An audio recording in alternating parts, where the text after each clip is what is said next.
Good morning, students. Today we start the next topic of our chapter number 1, the era of Cold War. Before we start our lecture, I want to tell an interesting fact regarding the number of 420. As you know that in the house of Lok Sabha, the maximum number of Lok Sabha member are 550. हमारे लोकसभा सदन के अंदर जो निर्वाचित सदस्य होते हैं उनकी अधिकतम संख्या 550 हो सकती है। जो एंग्लो इंडियन कम्युनिटी के 2 मेंबर होते थे वो प्रोविज़न अभी हटा दिया गया है, क्योंकि 278 जो नंबर रहे हैं एंग्लो इंडियन कम्युनिटी के, यही कारण है कि जो 2 आपके एंग्लो इंडियन कम्युनिटी के जो सदस्य होते थे जिनको राष्ट्रपति जी मनोनीत करते थे वो प्रोविज़न अभी क्या कर दिया गया, हटा दिया गया है। In the house of Lok Sabha अगर 550 की सीटिंग है, जो 420 का जो नंबर होता है, जो सीट नंबर 420 होती है वो नहीं होती है, क्योंकि इंडियन पैनल कोड के अंदर जो 420 की जो धारा होती है वो फोर्जरी के लिए जालसाजी या धोखाधड़ी से रिलेटेड होती है। यही कारण है कि लोकसभा के अंदर जो बैठने की व्यवस्था होती है उसमें 419 सीट होती है, उसके बाद 419A है और उसके बाद 421 है। तो 420 कहते हैं ना, ज़्यादा 420 मत कर, तो वो जो 420 नंबर सीट है उसको लोकसभा से क्या किया गया है, सदन से हटाया गया है। पहले भी नहीं थी, आज भी नहीं है। ठीक है, तो ये आपको पता होना चाहिए। Let us start our chapter the cold war era, and the next topic of this chapter is arena of cold war. The next topic is arena of Cold War. Arena of Cold War सबसे पहले हम समझेंगे होता क्या है, कि Arena of Cold War क्या है। तो it refers to the areas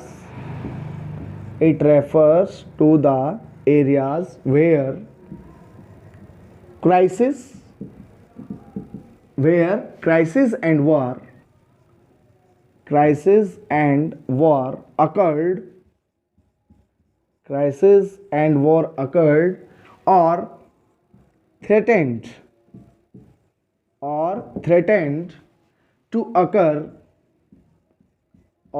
threatened to occur between the alliance system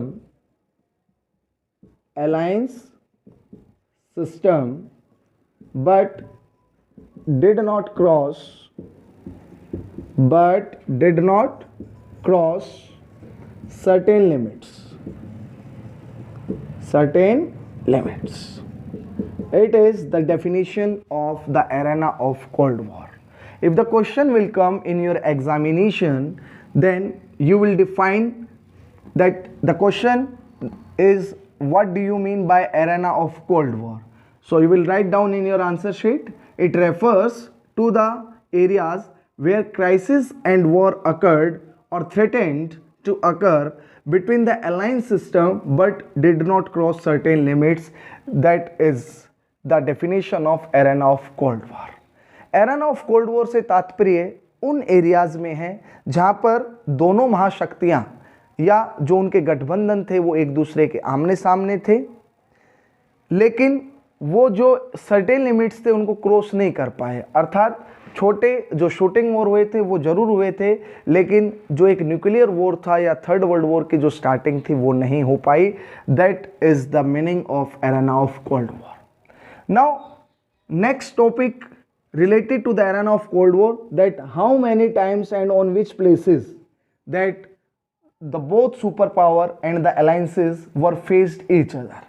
We have already discussed about the Cuba Missile Crisis. हम क्यूबा मिसाइल क्राइसिस के बारे में पढ़ चुके हैं. It was one of the highest point of the Cold War and there was a tension between the US and USSR. And the three important incidents related to the arenas of Cold War. The first one is the Korean War. The Korean War, which took place between 1950 to 1953. The second time when the two superpower faced each other, that was the Berlin crisis. Which crisis? Berlin crisis. It was began in 1958 and going to 1962. And the next one was the Congo crisis. Congo crisis. Congo crisis took place early 1960s. Early 1960s. So these were the three incidents on which the alliance system or the two superpower were faced each other. So let us start with the Korean War or the Korean crisis. अब हम पढ़ेंगे कि Korean crisis के समय में क्या हुआ था, क्यों महाशक्तियाँ एक दूसरे के आमने सामने थी और कौन कौन से जो सर्कमस्टांसेस थे वो क्रिएट हुए थे कौन से क्राइसिस के लिए, कोरियन क्राइसिस के लिए। तो फर्स्ट हम स्टार्ट करते हैं the Korean war. The Korean war. Korean war कब से कब तक चला था? कोरियन वॉर चला था आपका 1950 से 1953। This was the time when Korean war took place. ये आपको ध्यान रखना होगा। इसमें क्या होता है कि after the end of second world war, after the end of second world war Korea कितने पार्ट में बढ़ जाता है? कोरिया टू पार्ट्स के अंदर क्या हो जाता है? डिवाइड हो जाता है, टू जोन्स के अंदर। तो यहाँ पर Korea after the second world war divided into two parts. एक होता है आपका नॉर्थ कोरिया और दूसरा आपका क्या हो जाता है? South Korea. This north Korea was supported by communist, it means by the USSR, and the south Korea was supported by United states of America और बाय द कैपिटलिस्ट। दूसरे महायुद्ध के बाद जो कोरिया देश था वो दो भागों में बट गए, एक नॉर्थ कोरिया, एक साउथ कोरिया। नॉर्थ कोरिया जिसको सपोर्ट किसने किया? कम्युनिस्ट वर्ल्ड ने किया, इट मीन्स USSR और उसके अलायंस सिस्टम ने किया।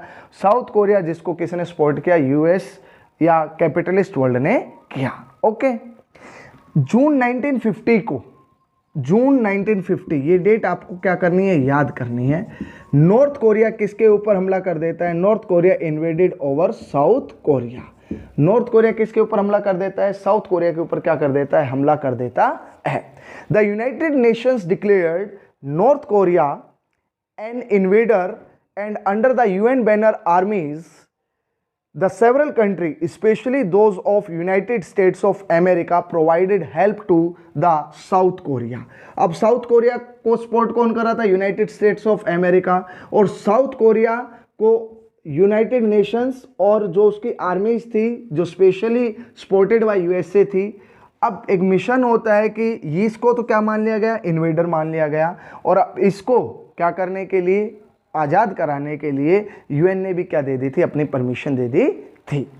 On the other hand China jumped into the फ्रे इन सपोर्ट ऑफ नॉर्थ कोरिया। अब जब टेंशन थी between the north Korea and south Korea और साउथ कोरिया को सपोर्ट UN ने भी किया और USA ने भी किया, इस फ्रे के अंदर चाइना किसको सपोर्ट करता है?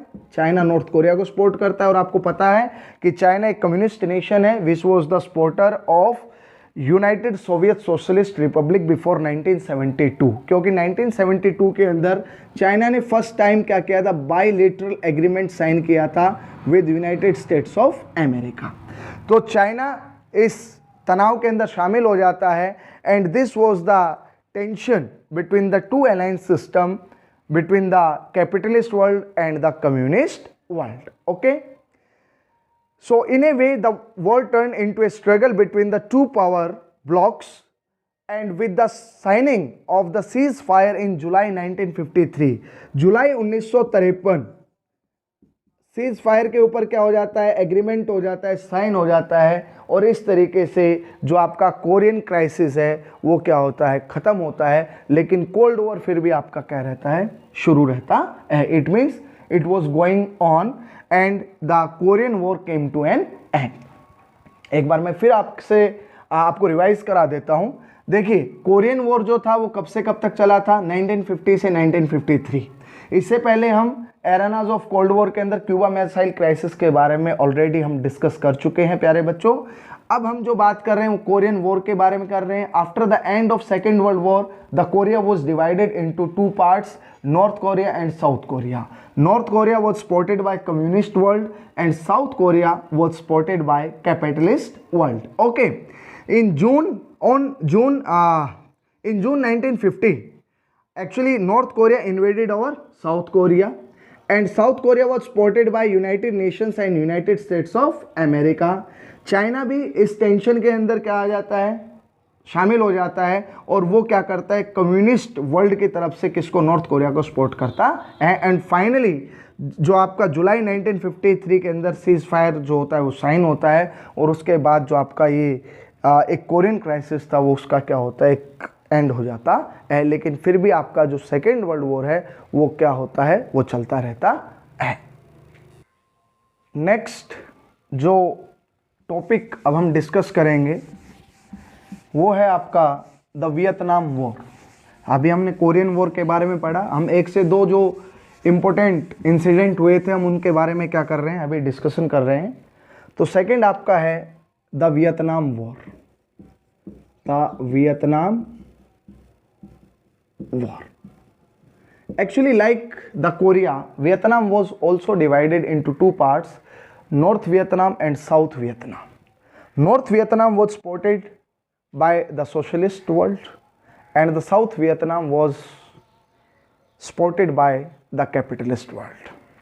Actually, the problem began when in 1964, the US president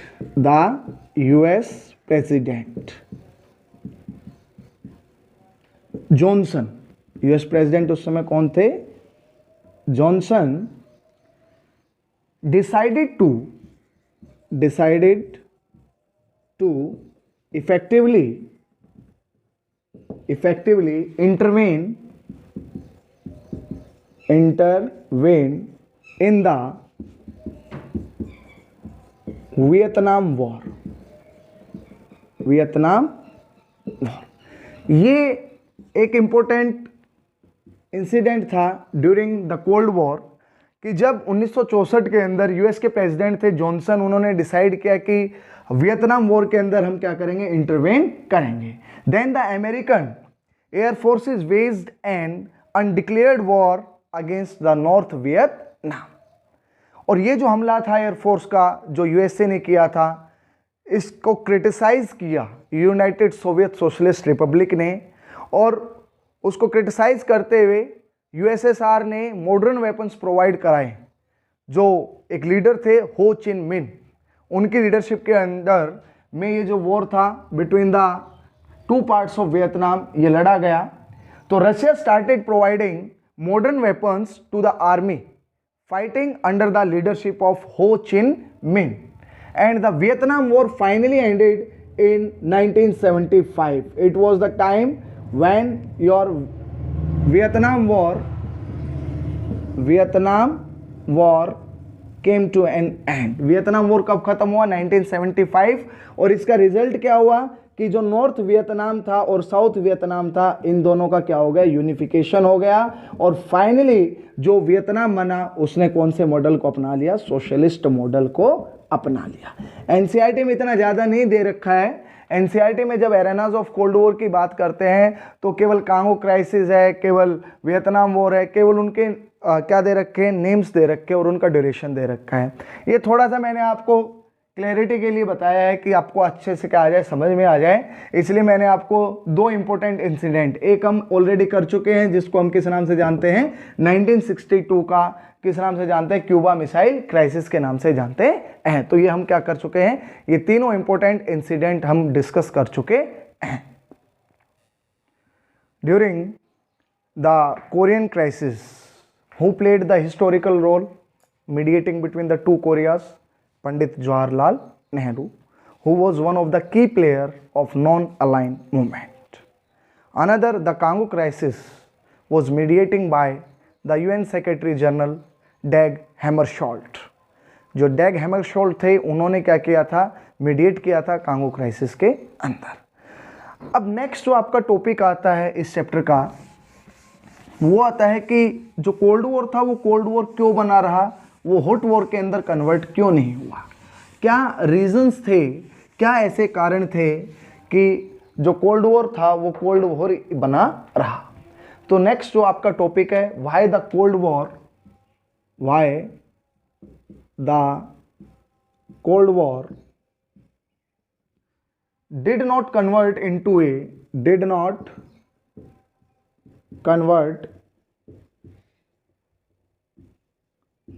a hot war. इसका एक इंपॉर्टेंट कारण था, वो था logic of deterrence. Logic of deterrence क्या था? लॉजिक ऑफ डेटरेंस, क्यों आपका कोल्ड वॉर हॉट वॉर के अंदर कन्वर्ट नहीं हो पाया? The cold war had many ups and downs, काफी बार अप्स एंड डाउन्स हुए, काफी बार दोनों महाशक्तियां एक दूसरे के सामने भी आई, काफी बार टेंशंस भी क्रिएट हुए, but in spite of all these tension cold war never led to the two super power to direct military confrontation. लेकिन कोई भी परिस्थिति रही हो, लेकिन ये जो टेंशंस थी ये किसके अंदर कन्वर्ट नहीं हो पाई, ये हॉट वॉर के अंदर कन्वर्ट नहीं हो पाई।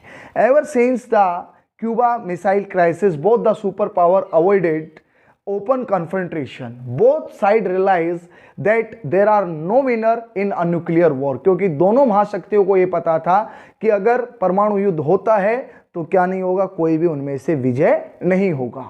It would wipe out the entire human civilization. बदले में क्या होगा कि ना तो कोई जीतेगा, लेकिन पूरी मानव सभ्यता क्या हो जाएगी, उसका क्या हो जाएगा, विनाश हो जाएगा। It prevented the super power from coming into an open conflict. In other words, because of the nuclear deterrence, because of the reason of nuclear deterrence, nuclear deterrence के कारण जो था आपका जो ये कोल्ड वॉर था वो किसके अंदर कन्वर्ट नहीं हो पाया, हॉट वॉर के अंदर कन्वर्ट नहीं हो पाया। Because none of the super power dared initiate a total war, क्योंकि दोनों महाशक्तियां अपने आप को रेस्पॉन्सिबल सिटीजन के रूप में रिप्रेजेंट कर रही थी, तो कोई भी महाशक्ति क्या नहीं लेना चाहती थी, युद्ध के लिए इनिशिएट नहीं करना चाहती थी। By means of a rational and responsible behaviour the super power and their allies did ensure human survival. तो कहीं ना कहीं जो न्यूक्लियर वेपन्स थे ये एक डिजास्टर भी हैं थे, लेकिन इन्हीं न्यूक्लियर वेपन्स की वजह से क्या रहा, जो आपका एक कोल्ड वॉर था वो कोल्ड बना रहा, वो कन्वर्ट नहीं हो पाया किसके अंदर, हॉट वॉर के अंदर। लेटर इन न्यूक्लियर वेपन्स को क्या करने के लिए, लिमिट करने के लिए 5 इंपॉर्टेंट ट्रीटीज भी हुई थी, 5 से 6, जिनको मैं लास्ट के अंदर आपके साथ क्या करूंगा, डिस्कस करूंगा। नेक्स्ट जो आपका टॉपिक आता है वो है आपका topic that what are the challenges, what are the challenges before the cold war. Cold war के सामने कौन कौन सी चुनौतियां थी, अब हम उसके बारे में क्या करेंगे, डिस्कस करेंगे। Next topic is challenges to bipolarity. Bipolarity, तो बाइपोलैरिटी के सामने जो सबसे बड़ा चैलेंज था, अब हम उसके बारे में बात करेंगे, जिसका name non-aligned movement. One of the biggest challenge before the bipolarity was the name. हम डिस्कस कर चुके हैं कि कोल्ड वॉर के दौरान पूरा वर्ल्ड 2 पार्ट्स के अंदर क्या हो चुका था, डिवाइड हो चुका था। One was under the control of USSR and one was under the control of United states of America. But it was the challenge before the newly decolonized countries of Africa and Asia continent that कितनी difficulty से उन्होंने जो अपनी sovereignty को earn किया था, अब दोबारा से वो उसको लूज करने वाले थे अगर वो क्या करते, अगर वो किसी भी एक ब्लॉक के अंदर क्या हो जाते, शामिल हो जाते हैं। तो जो नेम है नॉन अलाइन मूवमेंट है, इसकी फॉर्मेशन के लिए हमें 3 जो नेशंस थे या 3 नेशंस के लीडर थे उनकी फ्रेंडशिप के बारे में जानना पड़ेगा। तो वो कौन कौन से कंट्री थे? सबसे पहले था आपका इंडिया, और इंडिया से कौन थे? Pandit Jawaharlal Nehru, Jawaharlal Nehru. The first prime minister of independent India. Second आपके इजिप्ट कंट्री था और इजिप्ट से थे गमाल अब्दुल नासिर। और जो तीसरा कंट्री था वो था आपका यूगोस्लाविया, जिसके हेड कौन थे? Joseph Broz Tito. ये तीन दोस्त थे जिन्होंने महत्वपूर्ण एक तीसरा एक स्टेशन दिया लोगों को, वर्ल्ड को, कि आप ना तो कहां जाएं यूएसएसआर के अंदर जाएं, ना आप कहां जाएंगे United states of America. Stay away from the to alliances. It was the third station. It was the third station which was provided by the major three countries, and these three countries were supported by another country, that was Indonesia and Ghana. घाना से थे आपके वामे and क्रूमा और Indonesia से कौन थे? Sukarno. इन 5 countries को क्या माना जाता है? फाउंडर मेंबर ऑफ क्या माना जाता है? नेम माना जाता है, नॉन अलाइन मूवमेंट के फाउंडर मेंबर माना जाता है। जो फर्स्ट आपका सेशन हुआ था, फर्स्ट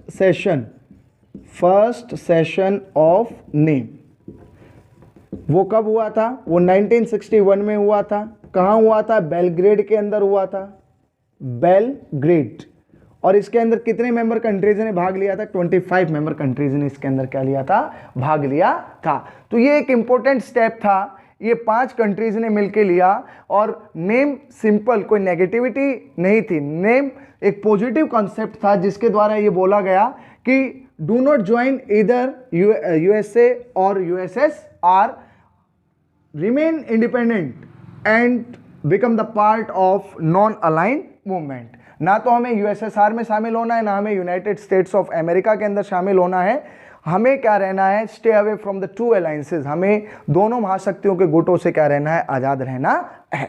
तो ये आपका क्या था? नॉन अलाइन मूवमेंट, जिसकी फॉर्मेशन बांडुंग कॉन्फ्रेंस, कौन सा कॉन्फ्रेंस? बांडुंग कॉन्फ्रेंस से मानी जाती है। बांडुंग कॉन्फ्रेंस कब हुआ था? 1955 के अंदर। इंडोनेशिया का शहर है बांडुंग।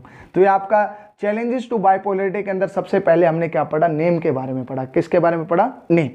अब बात करते हैं कि what strengthened the non align movement. ऐसे कौन कौन से कारण हैं कि नॉन अलाइन मूवमेंट को क्या मिली? ताकत मिली। तो सबसे पहले नॉन अलाइन मूवमेंट के जितने भी मेंबर थे वो सारे के सारे कौन थे? थर्ड वर्ल्ड कंट्रीज थे। कौन थे बच्चों? Third world countries. जितने भी नेम के मेंबर थे वो सारे के सारे थर्ड वर्ल्ड कंट्रीज थे, जो आफ्टर सेकेंड वर्ल्ड वॉर के बाद क्या हुए थे? इंडिपेंडेंट हुए थे। और उनके सामने अपनी ही कुछ प्रॉब्लम्स थी। अब सबसे पहले मैं उन प्रॉब्लम्स के बारे में बात करूंगा कि कौन कौन सी प्रॉब्लम्स थी बिफोर नेम कंट्रीज। तो सबसे बड़ी जो प्रॉब्लम थी वो ये थी कि अपनी सॉवरेनिटी को क्या रखना था? मेंटेन रखना था। और कुछ जो चैलेंजेस थे, लाइक द पॉवर्टी सबसे बड़ा चैलेंज था, अनएम्प्लॉयमेंट। और तीसरा एक और चैलेंज था सिक्योरिटी। ये कुछ चैलेंजेस थे किसके सामने? नॉन अलाइन मूवमेंट, जितने भी कंट्रीज जो इसके पार्ट थे, क्योंकि ये न्यूली डिकोलोनाइज कंट्री थे। और ये इंपॉर्टेंट क्या थे? चैलेंजेस थे किनके सामने? Before non align movement. तो जो भी कंट्रीज थे जो इसके पार्ट थे, उनके सामने सबसे बड़ी समस्या थी कि अपने देश के नागरिकों का जीवन स्तर ऊपर करना था, गरीबी को दूर करना था, निरक्षरता को दूर करना था, और किसी भी तरीके से अपनी बाउंड्री को क्या करना था? प्रोटेक्ट करना था। यही कारण था कि जितने भी जो नेम के कंट्रीज थे वो आपस में कोऑपरेट करने लगे। उनका कोऑपरेशन जैसे जैसे बढ़ा वैसे वैसे जो नेम था, नॉन अलाइन मूवमेंट था, उसकी जो इफेक्टिवनेस थी वो क्या होती चली गई? इंक्रीज होती चली गई। और सबसे बड़ा रीजन था कि नॉन अलाइन मूवमेंट इतना प्रभावशाली क्यों हुआ? क्योंकि जो 5 मेंबर थे, फाउंडर मेंबर थे, उनके बीच के जो फ्रेंडशिप थी, उनके बीच का जो कोऑर्डिनेशन और कोऑपरेशन था, वो इसकी इफेक्टिवनेस को क्या करता है? शो करता है। अब बात करते हैं कि नेम क्या था। Non align movement is not a passive doctrine, it does not mean isolationism, but it always believe in to participate in the world affairs. Non align movement का मतलब आइसोलेशनिज्म नहीं होता है कि stay away from the world affairs, ऐसा कुछ नहीं है. Always the members of non align countries they took initiatives during the crisis which took place between the two super power. जब भी दो महाशक्तियों के बीच में कोई भी टकराव हुआ, उस समय नॉन अलाइन मूवमेंट के जितने भी कंट्रीज थे, गुटनिरपेक्ष आंदोलन के जितने भी सदस्य देश थे, उन्होंने क्या की थी, महत्वपूर्ण भूमिका निभाई थी. तो ये सारा हम किसके बारे में पढ़ रहे हैं, नॉन अलाइन जो कंट्रीज हैं उनके बारे में पढ़ रहे हैं. अब हम थोड़ा सा बात कर लेते हैं ऑब्जेक्टिव्स की, कि नॉन अलाइन मूवमेंट का क्या क्या ऑब्जेक्टिव्स थे, क्या क्या उद्देश्य थे. तो सबसे बड़ा जो उद्देश्य था वो क्या था, abolition of imperialism and colonialism. Abolition of colonialism, सबसे पहले जो आपका कॉलोनियलिज्म है वो क्या होना चाहिए, खत्म होना चाहिए. Second, stay away from the two alliance system, two alliance system. दुनिया को दो ध्रुवों में बंटने से रोकने के लिए गुटनिरपेक्ष आंदोलन की क्या हुई थी, शुरुआत हुई थी. ये एक इंपॉर्टेंट पार्ट था जो किसका ऑब्जेक्टिव था, जो आपके नेम का ऑब्जेक्टिव था. नेक्स्ट है maintain peace and security. International peace and security को मेंटेन करना, यह भी किसका ऑब्जेक्टिव था, आपके नॉन अलाइन मूवमेंट का क्या था, उद्देश्य था. डिस्क्रिमिनेशन, रेशियल डिस्क्रिमिनेशन, जो एपार्थाइड सिस्टम था, रेशियल डिस्क्रिमिनेशन, जितने भी जो रेशियल एविल्स थी which was present in the world, like apartheid. Apartheid कहां पर था, आपका साउथ अफ्रीका में. उसके भी अगेंस्ट थे कि भाई कोई भी सोशल एविल है उसका क्या होना चाहिए, एंड होना चाहिए. And disarmament of nuclear weapons, nuclear weapons को क्या करना चाहिए, खत्म करना चाहिए. ये कुछ ऑब्जेक्टिव्स थे आपके किसके, नॉन अलाइन मूवमेंट के, कि न्यूक्लियर वेपन्स के प्रोडक्शन के ऊपर क्या लगनी चाहिए, रोक लगनी चाहिए. और एक मोस्ट इंपॉर्टेंट जो उनका ऑब्जेक्टिव था वो था economic development of the newly decolonised countries of Asia and Africa, कि जितने भी एशिया और अफ्रीका महाद्वीप के नव स्वतंत्र देश हैं उनको क्या होना चाहिए, उनका आर्थिक विकास होना चाहिए और उनको ऐसी परिस्थितियां देनी चाहिए जिससे कि वो अपना क्या कर सके, आर्थिक विकास कर सके. So these were the major objectives of name non align movement. Next topic is NIEO, new international economic order. अब हम जो हमारे चैप्टर का नेक्स्ट टॉपिक है उसके बारे में पढ़ेंगे. NIEO, जिसको हम क्या कहते हैं, new international economic order. As we discussed earlier that the major problem before the third world nation was how to overcome with the challenges of poverty, unemployment and economic backwardness. The non-aligned countries were more than merely mediators during the Cold War. गुटनिरपेक्ष आंदोलन के जितने भी सदस्य थे उन्होंने मध्यस्थता की थी दो महाशक्तियों के बीच के जितने भी क्राइसिस थे उनके अंदर. The challenge for the most of the non-aligned countries, a majority of them were categorized as the least developed countries. Name के अंदर जितने भी आपके क्या थे, सदस्य देश थे, वो सारे के सारे LDCs कहे थे. LDCs का मतलब होता है लिस्ट डेवलप्ड कंट्रीज. और लिस्ट डेवलप्ड कंट्रीज के सामने जो चैलेंजेस थे वो थे पॉवर्टी को खत्म किया जाए, बेरोजगारी को खत्म किया जाए, इकोनॉमिक डेवलपमेंट, सिक्योरिटी, ये सारे के सारे चैलेंजेस थे. The idea of new international economic order originated with the realization when the United Nations Conference on Trade and Development brought out a report. 1972 के अंदर एक रिपोर्ट आई थी और ये रिपोर्ट किस नाम से आई थी, ये था आपका towards a new trade policy. Towards a new trade policy, towards a new trade policy for development. ये टाइटल था उस रिपोर्ट का, जो रिपोर्ट आपकी 1972 के अंदर जो यूएन का कॉन्फ्रेंस हुआ था ट्रेड एंड डेवलपमेंट के ऊपर, जिसको हम अंकटाड कहते हैं. क्या कहते हैं, अंकटाड, यहाँ पर एक कॉन्फ्रेंस होता है 1972 में और वहाँ पर एक टाइटल दिया जाता है। वो title actually was given for the development of the LDCs, कि कैसे एलडीसीज को हम क्या कर सकते हैं, उनका डेवलपमेंट कर सकते हैं। तो इसके अंदर मेजर 4 प्रपोजल्स आए थे। कितने प्रपोजल्स आए थे? 4। फर्स्ट था give the LDCs control over their natural resources, जितने भी जो एलडीसीज हैं उनका कंट्रोल उनके नेचुरल रिसोर्सेज के ऊपर दिया जाए, which were earlier exploited by the western countries, जिनको पहले कौन यूज कर रहे थे? वेस्टर्न नेशंस जो थे वो अपने लिए यूज कर रहे थे। तो first proposal which was given by UNCTAD in 1972 by the title of towards a new trade policy for development that give the LDCs